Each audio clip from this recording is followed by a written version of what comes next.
Hey, what's happening, guys? Fallen from OTB here, coming with a part 2 video after yesterday's live attack craziness that was going down. We ended up getting, ends up being quite a close war here coming toward the end, and we have a few attacks to show here. Let's get started here right away. I wasn't going to do a vid, but then all of a sudden we got all these triples. This is going to kind of be the TAM show, but let's move forward. Big old square ring base here, and Tam has got his good old bowlers happening.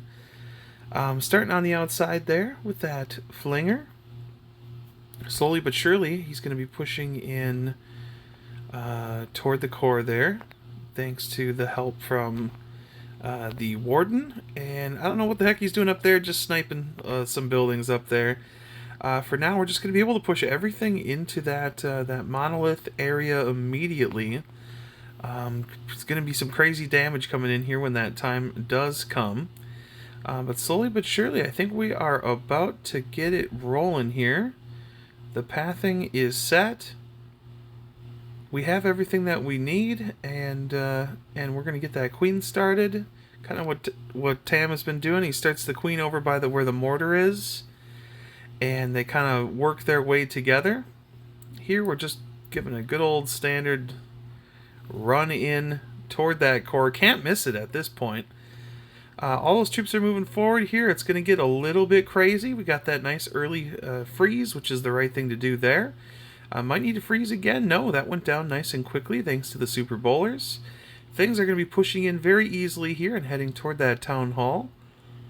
Traps have been sprung, and it is time to do a little bit of that damage negation, which I imagine that ability is going to be popped any second here. Really trying to save it to get the best use possible. It's going to be popped. It's got to be now. It's got to be now. Okay. That was, could have been a little bit late. I don't know. Who am I to tell Tam what he's doing right and wrong? We did lose quite a few bowlers there, though, and I imagine it was just slightly late, but when you're stuck in that core, it's really hard to tell when you're going to be getting out of that. Late freeze right there as everything's moving forward. This is going to kind of come down to, well, that RC is definitely going to be getting their job done. But the flinger itself is going to do the cleanup and really be responsible for the whole side of that base. And we're going here nice and quick as this is over. The healer survived, and we're able to help out Queen get out of that craziness that was going on in core. Yeah, so that's perfect right there. Moving on to is that Neo? Number 7.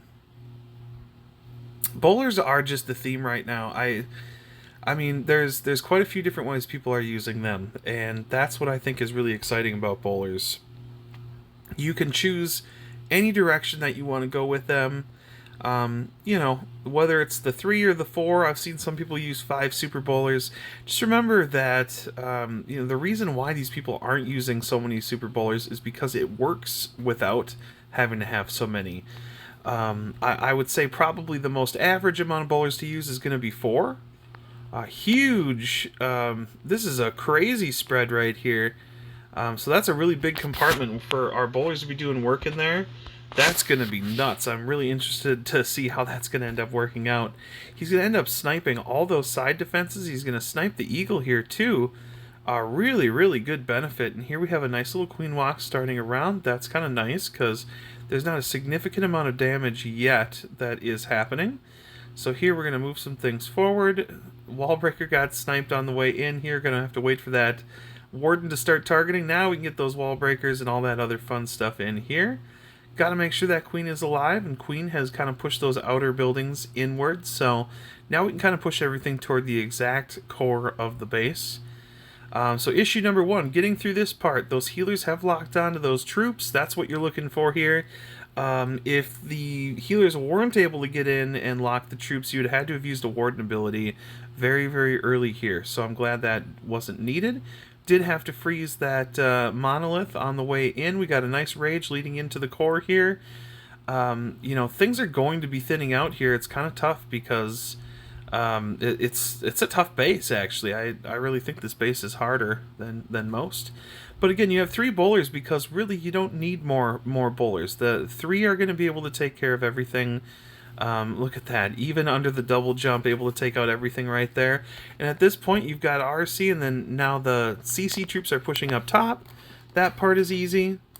RC just pushing its way around, which is also looking good. And, oh, fleets. Got space fights going on. RC ability coming here to knock out all of those tough defenses right there. And this is over. A close one, but they're all close these days. I think that's what you need to kind of expect. Okay, sweet job right there. Let's see. We're not going to do too many today. We're going to jump to 8. My goodness, guess what? It's Neo again. He really, God, he was going nuts last night. He got the first triple from the video yesterday. Then he was really close on the second one, and I think it inspired him. He said, let me get in there and do it right. He even sends a message this morning saying, where were you for those? Well, we can't be on all across the clock here, or if so, just let me know. I'll log on for you at some point, and we can record some more attacks in the future. At this point here, things just pushing in. He really doesn't change his strat much at all. He does change how many healers are assigned to to the warden at a time based on how crazy the defenses are that we're going to need here. Things are now pushing in pretty quickly as they're trying to deal with the king, and huge damage came in on the warden right there. Sometimes you don't expect that, but things are moving along so quickly. We are coming to the end of the flinger is going to be going down after a couple more flings. Things are ready to move forward. And here we're at this point where hopefully we can push up everything nice and quick. You had to use a couple rages on the outside, but the fact that you got 2 more rages is actually going to be perfect. We'll put another one up probably right over where that, yep, right there.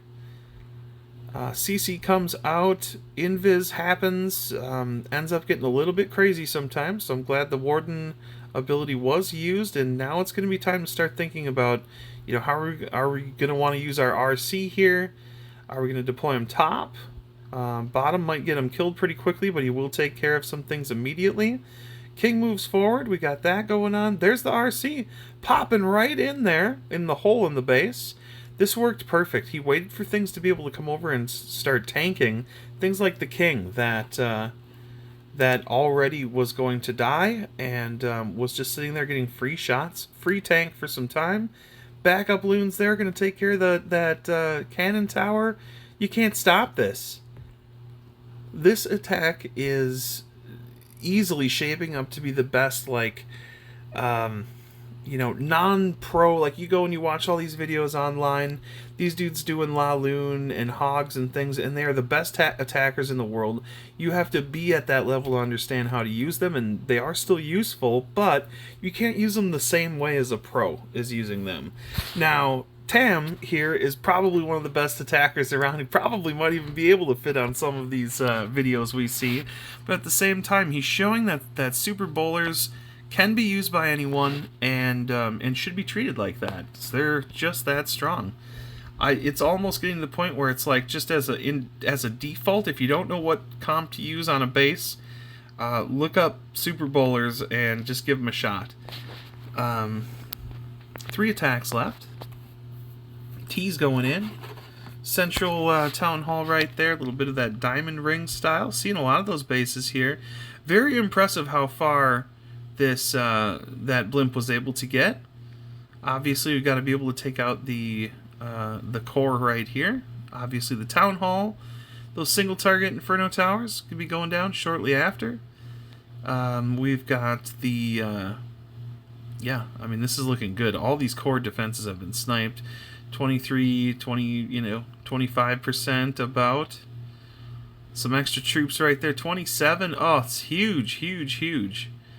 So at this point, I think we're going to come in bottom here, or nope.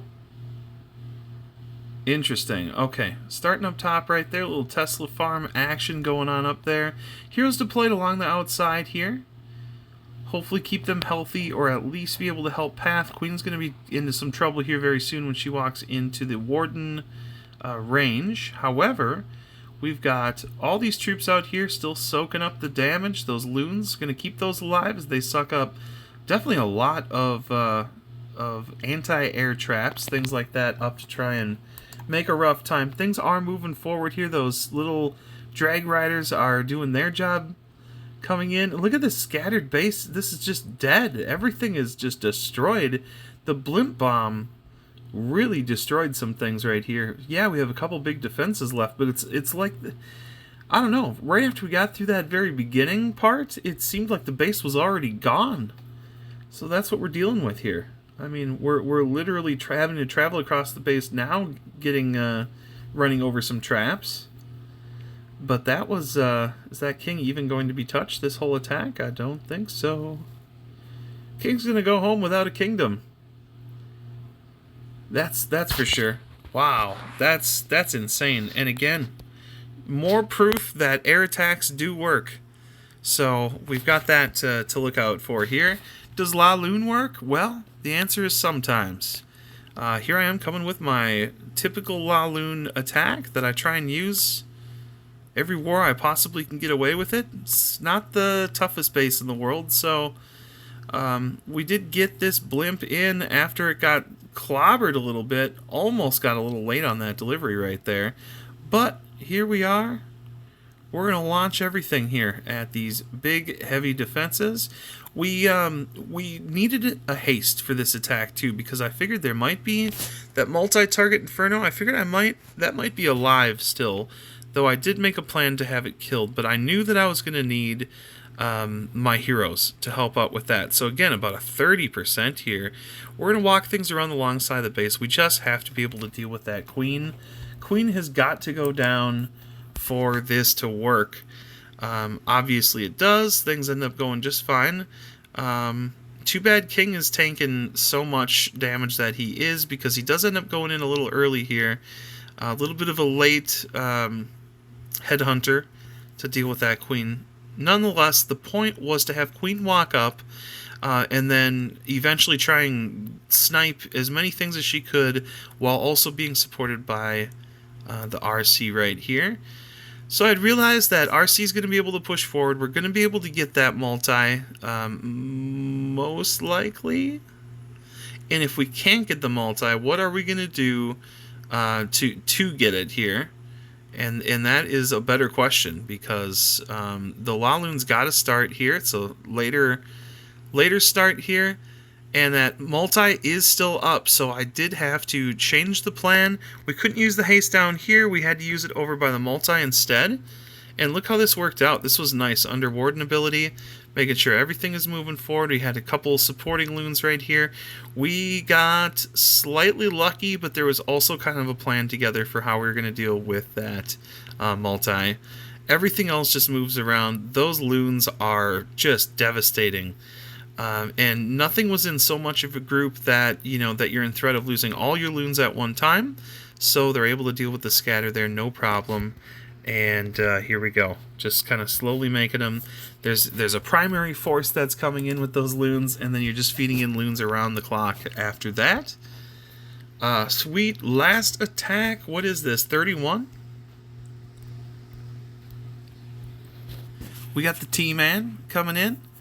Centralized base, so many of these. This guy does not cease to amaze me. He is able to use some of the easiest strats, but he's still just a great attacker. He makes everything look so easy. So here we got just a nice blimp bomb. If you can get away with doing it, it's still probably the best thing to do by far. Blimp bombs are not as common anymore, but they're also no less significant when you can use them. So he's got that pick off here. At this point, we're just killing some of the extra area buildings. We're trying to get those expos, but they do hunt them down quickly. So look at this as well. So if you feel like drags are just not as strong these days, watch how this attack works. So we're starting the heroes down there, starting that RC over there. Gets a little dangerous for RC. Never good to deal with those point defenses. But look at how this works here. So everything's still very, very healthy. It's just the multi-Inferno. You know, now, sure, we have King that's in trouble. King had way shorter life than you expect. You'd think, you know, you're in trouble without a little bit extra King support. They run down that monolith pretty quick here. Look at everything that's still alive. As we head into these single targets in the next scatter, you pop that ability to keep those loons alive.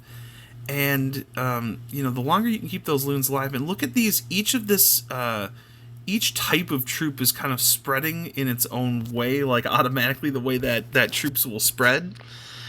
So they've all kind of taken just like a very like attack formation.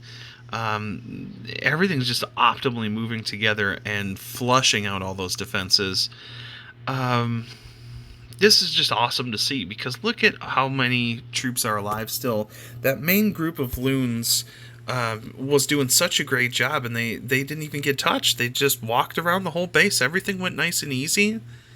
Again, supported by those drags. So the point is, if you are using an attack like this, make it something that you know, you can kind of set your timing together and make sure you get your blimp bombs worth out of everything. Look at that. 9 drags, 7 loons, and 3 drag riders. Of course, that hound that you're going to use to get in there as well. But this is it. This is how you get it done. There isn't an attack that isn't worth using. Maybe the next video I might try and do something that isn't super bowlers or dragons. Even though we'll see, everything's still so beautifully working so well that why don't fix it if you don't need to, right? Anyways, guys, end of the video here. Hope everyone has a wonderful evening. This is Fallen from OTB signing off.